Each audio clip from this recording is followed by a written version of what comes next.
অন্যায় যেটা, অন্যায় দেখলেই ভেতর থেকে আপনার একটা বাধা আসবে, আপনার কষ্ট লাগবে। আমি সব অন্যায় বাদ দিয়ে দিলাম 54 বছরে। গত এই 5 দিন আগে যে ঘটনাটা ঘটে গেল, ঢাকার এই মিটফোর্ড এই রোডে একজনকে পিটিয়ে পাথর দিয়ে ইট দিয়ে জায়গায় মেরে ফেলেছে। এই দৃশ্য আমি যেই কয় মিনিট দেখেছি মালয়েশিয়াতে বসে, আমি ওই রাতে আর ঘুমাতেই পারিনি যে মানুষ এত নিষ্ঠুর হতে পারে। আমার মনে হয় তামাম পৃথিবীর যারা একটু বোঝে, যারা এই দৃশ্য দেখেছে, ভাষা না বুঝলেও তারা কেঁদেছে। আফসোস, আমার অনেক মানুষ এখন এই নিয়ে বিনিয়ে এটা অন্যদিকে নিয়ে যাওয়ার চেষ্টায় আছে। আপনার বিবেক কি উপরে পোশাক খুঁজছে? অন্যায় যেটা, আপনাকে অন্যায় বলা লাগবে, ভেতর থেকে আপনার একটা বাধা আসবে, আপনার কষ্ট লাগবে। নবীজি বলেন, তাহলে বুঝবা তোমার ঈমান আছে। আর ভালো কাজও ভালো লাগে না, মন্দ কাজও ভালো লাগে না, সব তোমার কাছে সমান মনে হয়। তখন বুঝবা তোমার দাড়ি টুপি জুব্বা নামাজ থাকতে পারে, কিন্তু ঈমান নেই। দাড়ি টুপি পাগড়ি জুব্বা মসজিদ এগুলো সব ছিল, ঈমান ছিল না, এরকম মানুষ দুনিয়ায় নেই। কে? আব্দুল্লাহ ইবনে উবাই। ওর দাড়ি ছিল, জুব্বা ছিল, পাগড়ি ছিল, নবীজির পেছনে নামাজ ছিল, হজ করতো, যাকাত দিত, নবীজির সাথে রোজা রাখতো, ঈমান ছিল না। আমার মনে হয় নবীজির সাথে থাকার পরও যদি ওর ঈমান না থাকে, তো আফজাল সাহেবের পেছনে থেকে আপনার ঈমান থাকবে। এখানে ভালো কাজ যদি আপনার কাছে ভালো না লাগে, আপনার কাছে অন্যায় দেখলে যদি ভেতর থেকে বাধা না আসে, আপনি বুঝে নিতে পারেন আপনার ঈমান এখন নেই।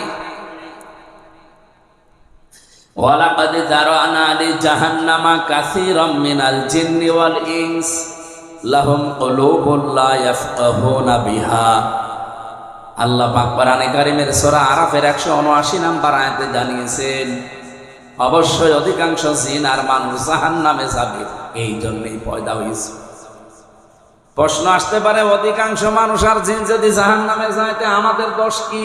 আমাদের দোষ আছে। আমাদের দোষটা হচ্ছে, এখানে আল্লাহ পরপর 3টি ইন্দ্রিয় শক্তির নাম দিয়েছেন। ইন্দ্রিয় শক্তি কয়টা? সব মিলে কয়টা?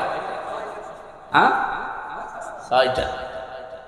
আমাদের এই আয়াতের ভেতরে 3টা আছে। দেখেন তো আপনার আছে কিনা। লাহুম কুলুবুন লা ইয়াফকাহুনা বিহা, তাদের কলব আছে কিন্তু চিন্তা নেই। তাদের বিবেক আছে কিন্তু বিবেকটা কাজ করে না। অন্য দলের লোক একটু পান থেকে চুন খসলে সংবাদ সম্মেলন করে, আর নিজের দলের লোক মানুষ মেরে ফেলছে, কোনো কথা নেই। আমরা দেখতে পেলাম এই 5 দিনে যাদের বিবেক হালকা একটু কাজ করেছে, তারা একেবারে অলরেডি দল থেকে তালাক দিয়ে চলে এসেছে। ঈমান থাকলে তো এটাই করার কথা। এমনকি ঈমান যদি নাও থাকে, যদি বিবেক থাকে, এই বিবেক অনুযায়ী তো মানুষ অন্তত এরকম অন্যায় কোনো দলে সাপোর্ট দিতে পারে। আলাহুম আযানুন লা ইয়াসমাউনা বিহা, তাদের কান আছে, শোনে, কিন্তু না শোনার ভান করে থাকে। আলাহুম আ'য়ুনুন লা ইউবসিরুনা বিহা, ওদের চোখ আছে কিন্তু দেখে না, না দেখার ভান করে থাকে। আর আমার এই আয়াত পড়ার পরে মনে হয় বাংলাদেশে সবচাইতে বেশি এই 3 প্রকার মানুষ। বিবেক অনুযায়ী আমরা কাজ করি না, আমাদের কান থাকার পরও না শোনার ভান করে আছি। এত বড় গ্যারান্টি দেওয়ার পরেও যদি এদেশের মানুষ না বোঝে, এতে আমরা আর কি দেখাবো বলেন তো। এই বাংলাদেশে 18 জন এমপি ছিল জামাত ইসলামী থেকে, 1 টাকা দুর্নীতি তাদের জীবনে পাওয়া যায়নি। 2 জন মন্ত্রী ছিল, 4 আনা দুর্নীতি তাদের জীবনে পাওয়া যায়নি। 200-র উপরে উপজেলা চেয়ারম্যান ছিল, 1টা টাকাও তাদের মেরে খাওয়া পাওয়া যায়নি। 1000-এর উপরে ইউনিয়ন চেয়ারম্যান ছিল, 1টা টাকাও তাদের দুর্নীতি পাওয়া যায়নি সারা বাংলাদেশে। 1700-র উপরে প্রায় মেম্বার ছিল, 1টা টাকাও তাদের দুর্নীতি নেই। কেন? তারা মানুষ না। তারা তো আমাদের সাথে চলাফেরা করে, আমাদের সাথে আত্মীয়তা করে। তাদের কি মানুষের মনুষ্যত্ব ভেতরে তাদের নেই? তাদের লোভ লালসা নেই? তারা করে না কেন? তাদেরকে ওইভাবেই গড়ে তোলা হয়েছে ছোটবেলা থেকে। আপনি চিন্তা করেন, এইরকম গ্যারান্টি দেওয়ার পরেও যদি দেশের মানুষ এখন না বোঝে, আমার মনে হয় এ জাতির কপালে আগুন লাগবে সামনে। তার কি এখন জিবরাইল ফেরেশতা ছাড়া আমার মানুষ দিয়ে আর হবে না। জিবরাইলও ফেল করে ফেলবে। দুইজন ফেরেশতাকে আল্লাহ কিন্তু দুনিয়ায় পাঠিয়েছিলেন, তারা পর্যন্ত ফেল করে গেছে। ওই যে কি জানো, হারুত মারুত,